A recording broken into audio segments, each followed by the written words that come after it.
नमस्कार दोस्तों। आज की इस दिल को छू लेने वाली कहानी में आपका बहुत बहुत स्वागत है।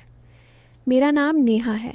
मैं मुंबई के एक हाई प्रोफाइल सोसाइटी में रहती हूँ, जहाँ हर कोई बाहर से चमकता है लेकिन अंदर से अकेलापन खा जाता है। मैं देखने में ऐसी हूँ कि लोग एक बार देखकर फिर देखते रह जाते हैं। मेरी आंखें गहरी काली हैं, जैसे कोई रात छुपा हो। होंठ गुलाबी और मुलायम, लंबे घने बाल जो कमर तक लहराते हैं, और फिगर वो ऐसी कि कोई भी मर्द एक पल को भूल जाता है कि वो कहाँ है। मेरी शादी को 9 साल हो चुके हैं। मेरे पति विक्रम एक बहुत बड़े बिजनेसमैन हैं। उनके पास पैसा इतना है कि वो जो चाहें खरीद लें, लेकिन वक्त नहीं खरीद पाते। वो महीनों बाहर रहते हैं। जब आते हैं तो भी फ़ोन पर मीटिंग्स चलती रहती हैं। मैं दिन भर अकेली घर में घूमती हूँ। कभी सोचती हूँ कि ये ज़िंदगी है या सज़ा। एक दिन हमारे पुराने नौकर रामू को गांव जाना पड़ा। उसकी माँ बीमार थी। उसने कहा कि उसका बेटा आरव यहाँ काम संभालेगा। कुछ दिन बाद आरव आया। वो जवान था, लंबा कद, मजबूत कंधे, चौड़ी छाती और चेहरा ऐसा कि देखते ही दिल में कुछ हलचल हो जाए। वो शर्मीला था, लेकिन काम में तेज। घर के सारे काम वो चुपचाप करता। सफाई, बर्तन, खाना बनाना, सब कुछ। मैंने देखा कि वो कितना मेहनती है और कितना साफ सुथरा रहता है। हमारे घर में कोई सख्ती नहीं थी, इसलिए वो यहाँ आराम से रहता था। एक शाम मैं ऑफिस से थकी हारी लौटी। नहीं, मैं घर पर ही थी, लेकिन बॉडी में अजीब सा दर्द था। जिम किया था, लेकिन ज़्यादा देर नहीं। मैंने आरव को बुलाया और कहा, आरव, आज बॉडी बहुत भारी लग रही है, क्या तुम मेरी थोड़ी मालिश कर दोगे? वो एकदम घबरा गया। बोला, मेम साहब, मैंने कभी ऐसा नहीं किया। मैंने हंसकर कहा, अरे बस पैर और कंधे थोड़े दबा दो, आराम मिल जाएगा। वो झिझकता हुआ आया, तेल की बोतल लेकर, और धीरे धीरे मेरे पैर दबाने लगा। उसकी उंगलियां गर्म थीं और छूने में ऐसा सुकून कि मैं आंखें बंद करके लेट गई। धीरे धीरे उसका हाथ मेरी पिंडलियों तक पहुंचा। मैंने कुछ नहीं कहा, बस हल्की सांस ली। वो रुक गया। मैंने आंख खोली और कहा, क्यों रुके हो आरव? काम जारी रखो। वो फिर शुरू हुआ, लेकिन अब उसके हाथों में एक अलग सा कंपन था। मैंने उसे हौसला दिया। बोला, बहुत अच्छे से कर रहे हो, ऐसे ही करो। समय बीतता गया। उसके हाथ धीरे धीरे मेरी जांघों के पास पहुंचे। मेरे मन में एक अजीब सी गर्माहट फैल गई। मैंने उसे और ऊपर जाने का इशारा नहीं किया, लेकिन रुकने भी नहीं कहा। वो धीरे धीरे मेरे कूल्हों के पास पहुंचा और फिर रुक गया। मैंने मुस्कुराकर कहा, डरो मत आरव, ये तो बस मालिश है। वो फिर आगे बढ़ा और अब उसके हाथ मेरे पेट के आसपास घूमने लगे। मैंने आंखें बंद कर लीं और उस एहसास में खो गई। 1 घंटा बीत चुका था। कमरे में सिर्फ हमारी सांसें थीं। फिर उसने बहुत धीमी आवाज़ में कहा, मेम साहब, आप सच में बहुत खूबसूरत हैं, जैसे कोई सपना हो। मैं मुस्कुराई और बोली, शुक्रिया आरव, तुम्हारा हाथ भी जादू करता है। फिर उसने और धीरे से कहा, क्या मैं आपको थोड़ा और करीब से महसूस कर सकता हूँ?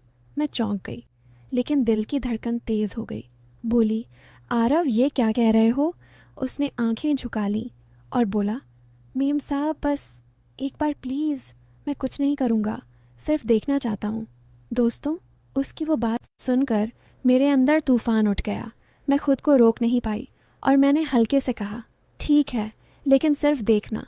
उस पल में कमरा और गर्म हो गया। उसने धीरे से मेरी साड़ी का पल्लू सरकाया और मेरी कमर को देखा। उसकी आंखें चमक उठीं। वो बोला, मेम साहब, आप तो चांद की तरह हो। मैंने हंसकर कहा, बस करो अब। वो फिर मालिश करने लगा, लेकिन अब उसके हाथ और ज़्यादा कोमल थे और ज़्यादा गहरे। वो मेरे कंधों से शुरू करके धीरे धीरे नीचे आया और मेरे सीने के पास रुक गया। मैंने कुछ नहीं कहा, बस सांसें तेज़ हो गईं। वो धीरे से बोला, मेम साहब, आपकी सांसें सुनाई दे रही हैं। मैंने कहा, हाँ, क्योंकि तुम्हारा हाथ बहुत अच्छा है। फिर वो और पास आया और उसके होंठ मेरे कानों के पास आए। बोला, मेम साहब, मैं आपसे प्यार करने लगा हूँ। मैं चौंक गई, लेकिन मन में खुशी हुई। मैंने कहा, आरव, ये गलत है। वो बोला, प्यार में क्या गलत होता है? मैं चुप रही और उसने मुझे गले लगा लिया। उस पल में दुनिया रुक गई। हम दोनों एक दूसरे में खो गए। उस रात हमने बहुत कुछ महसूस किया, लेकिन कुछ भी ऐसा नहीं जो शब्दों में बयां हो सके। अगले दिन से हमारी मुलाकातें बढ़ गईं। कभी किचन में, कभी बालकनी में, कभी लिविंग रूम में। वो मेरे पास आता और मैं उसकी बाहों में समा जाती।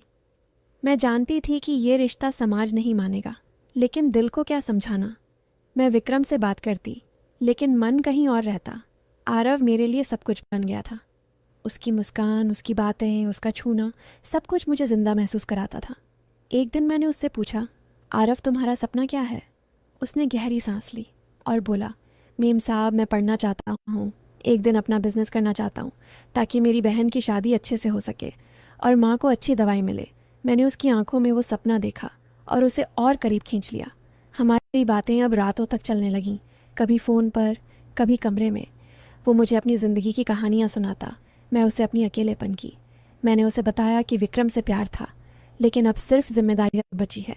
वो बोला, मेम साहब मैं आपको कभी अकेला नहीं छोड़ूंगा। मैं रो पड़ी और उसे गले लगा लिया। धीरे धीरे हमारा रिश्ता गहरा होता गया।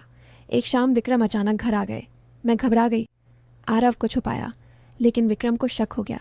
उसने पूछा, घर में कोई और है क्या? मैंने झूठ बोला, नहीं, लेकिन वो मान नहीं रहा था। रात को वो सो गया। मैं आरव के पास गई और बोली, आज रुकना मत। वो बोला, मैं नहीं रुक सकता मेम साहब, आपकी सुरक्षा ज़रूरी है। लेकिन मैंने उसे रोक लिया। उस रात हमने बहुत डर के साथ समय बिताया, लेकिन प्यार में डर भी मीठा लगता है। अगले दिन विक्रम चले गए, फिर से ट्रिप पर। मैंने आरव से कहा, अब हम साथ रहेंगे। वो बोला, लेकिन क्या होगा, समाज क्या कहेगा? मैंने कहा, समाज से ज़्यादा मेरा दिल महत्वपूर्ण है। हमने फैसला किया कि धीरे धीरे प्लान बनाएंगे। आरव ने पढ़ाई शुरू की। मैंने उसे कोचिंग में डाल दिया। वो मेरे लिए सब कुछ कर रहा था और मैं उसके लिए एक नई ज़िंदगी जी रही थी। एक रात जब बारिश हो रही थी, बिजली चली गई। कमरा अंधेरा था, सिर्फ मोमबत्ती की रोशनी। मैंने आरव को बुलाया। वो आया और मेरे पास बैठ गया। मैंने कहा, आज कुछ अलग महसूस हो रहा है। वो बोला, क्या मेम साहब? मैंने कहा, तुम्हारे बिना अब जी नहीं सकता। वो मेरे करीब आया और उसके हाथ मेरे चेहरे पर रख दिए। उसने कहा, नेहा मैं तुम्हें हमेशा खुश रखूँगा। मैंने आंसू पोंछे और उसके होठ उसके होठों से मिल गए। वो किस इतना गहरा था कि सारी दुनिया भूल गई। हम दोनों एक दूसरे में खो गए। उस रात हमने प्यार की वो ऊंचाइयां छुईं जो शब्दों में नहीं बयां हो सकती। हमारा रिश्ता अब सिर्फ शारीरिक नहीं था, वो आत्मा का जुड़ाव था। मैं उसके लिए जीती थी, वो मेरे लिए सांस लेता था। लेकिन जिंदगी आसान नहीं थी। एक दिन विक्रम को सब पता चल गया। उसने फ़ोन किया और कहा, नेहा मैं सब जानता हूँ, मैं घर आ रहा हूँ। मैं डर गई। आरव को बताया। वो बोला, मैं चला जाऊँगा मेम साहब। मैंने कहा, नहीं तुम नहीं जाओगे, हम साथ लड़ेंगे।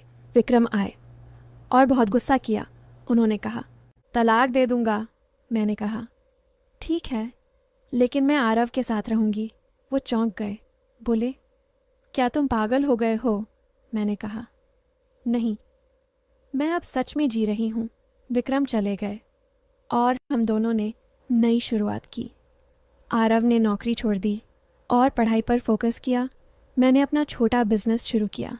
हम साथ रहने लगे, छोटे से फ्लैट में। लेकिन खुशी इतनी कि बड़े घर की कमी नहीं लगी। हमारा प्यार गहरा था, विश्वास से भरा, समर्पण से भरा।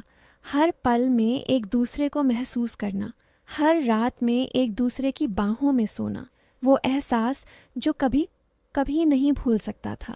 दोस्तों, नेहा ने तो आरव के साथ वो जिंदगी चुन ली जहाँ प्यार सब कुछ था। लेकिन क्या आप जानते हैं, उस रात जब विक्रम के जाने के बाद कमरे में सिर्फ हम दोनों थे, तब क्या क्या हुआ। जब आरव ने मेरी वो खूबसूरती देखी जिसे देखकर उसकी सांसें थम गईं और उसने मुझे वो तरीके से छुआ जिससे मेरी रूह कांप उठी। अगर आप वो गुप्त पल, वो अनकही बातें, वो तस्वीरें और कहानी का वो हिस्सा जानना चाहते हैं जो यहाँ शब्दों में पूरा नहीं बयां हो सकता, तो नीचे डिस्क्रिप्शन और पिन कमेंट में दिए गए लिंक पर अब भी क्लिक कर दो। वहाँ ढेर सारी ऐसी रोमांचक तस्वीरें और कहानी का वो हिस्सा मिलेगा जो आपके दिल की धड़कनें रोक देगा और रात भर नींद नहीं आएगी। जल्दी जाओ, लिंक खोलो, मज़ा आएगा इतना कि आप बार बार देखना चाहोगे। और हाँ, अगर ये कहानी आपके दिल को छू गई हो तो लाइक ज़रूर करना। कमेंट में बताना कि आपकी ज़िंदगी में ऐसा प्यार आया है या नहीं। और ऐसी ही दिल दहला देने वाली रोमांटिक कहानियों के लिए चैनल को अभी सब्सक्राइब कर लो। बेल आइकन दबाना मत भूलना, क्योंकि अगली कहानी और भी खतरनाक और दिल को छू लेने वाली होगी। इंतज़ार रहेगा। जल्दी